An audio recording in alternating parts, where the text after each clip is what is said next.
रब्बी शरह ली सदरी व यस्सिर ली अमरी वहलुल उक़दतम मिन लिसानी यफ़क़हू क़ौली। बिस्मिल्लाहिर्रहमानिर्रहीम। अस्सलामु अलैकुम वरहमतुल्लाहि वबरकातुहू। उम्मीद करती हूँ आप सब लोग खैरियत से होंगे। अल्लाह ताला मुझे और आपको अपनी ख़ास रहमतों के साए में रखे। आलम बरज़ख क्या है? मरने के बाद और क़यामत से पहले का आलम, वो भी एक ज़िंदगी है।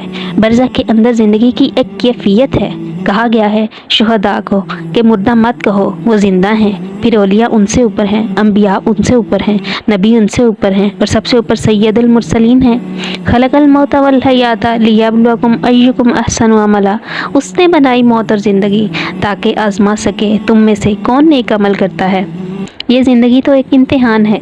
मौलाना रूम ने बड़े शिकवे के अंदाज में कहा कि कब तक तुम यूनानियों का फ़लसफ़ा पढ़ते रहोगे। हिकमत कुरान तो कभी पढ़कर देखो, जो हक़ाइक़ कुरान हैं कभी इनको समझ कर तो देखो। ये तालीम मोहम्मदी है, ये तरबियत नबवी है। जिस्मानी तौर पर और ज़हनी तौर पर सब लोग मुख्तलिफ हैं, लेकिन जो ज़हनी तौर पर बहुत मजबूत हैं उनको चाहिए कि वो कुरान पाक की हिकमत को समझें। अब ये बात तो हकीकत है कि दुनिया फ़ानी है। कुछ लोग इस दुनिया को छोड़कर चले गए, कुछ लोग जा रहे हैं और कुछ लोग जाने वाले हैं, और हमने भी एक दिन चले जाना है। किसी ने रसूल खुदा सल्लल्लाहु अलैहि वसल्लम से पूछा कि क़यामत कितनी दूर है। हमारे प्यारे नबी हज़रत मोहम्मद सल्लल्लाहु अलैहि वसल्लम ने 2 उंगलियां जोड़कर कहा कि क़यामत इतनी दूर है। गोया क़यामत हमें लगता है दूर है, लेकिन दूर नहीं है। और बरज़ख की ज़िंदगी तो बिल्कुल दूर नहीं है। मरने के बाद का आलम, इंसान ज़ाहिरी तौर पर तो मर जाता है, लेकिन कब्र एक निशान है, एक जगह है। हमारा बदन और रूह एक दूसरे से जुदा हो जाते हैं। फिर शिफात करेंगे हम तुम्हारी, लेकिन क़यामत में करेंगे। बरज़ख में शिफात नहीं है। जो हम अमल कर रहे हैं वही हमारी बरज़ख की ज़िंदगी है, जो आज की दुनिया में हम अमल कर रहे हैं। हम दुनिया में इतने मगन हो गए हैं कि हम रोज़ लोगों को दफना रहे होते हैं, लेकिन अपना भूल जाते हैं कि हमने भी वहाँ जाना है। मिसाल के तौर पर हमने कहीं बाहर के मुल्क जाना हो तो हम पहले परेशान हो जाते हैं कि मौसम कैसा है वहाँ का, मुझे कपड़े कैसे रखने चाहिए अपने साथ, सामान किस तरह का लेके जाऊँ, इसी तरह कितने दिन रहना है उस हिसाब से सामान बांधो वगैरह वगैरह। ये सारी चीज़ें अगर हम नहीं करेंगे तो हम कैसे रहेंगे वहाँ जाके।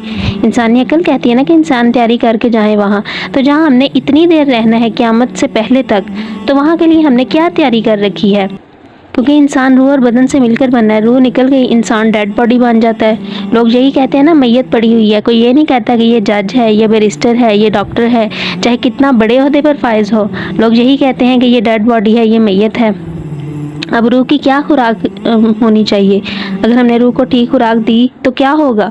कब्र में पूछे जाने वाले सवालों की तैयारी करना ही असल में बरज़ख की ज़िंदगी की तैयारी है। हमारी ज़िंदगी का गुजरने वाला हर लम्हा बरज़ख के लिए तैयारी है।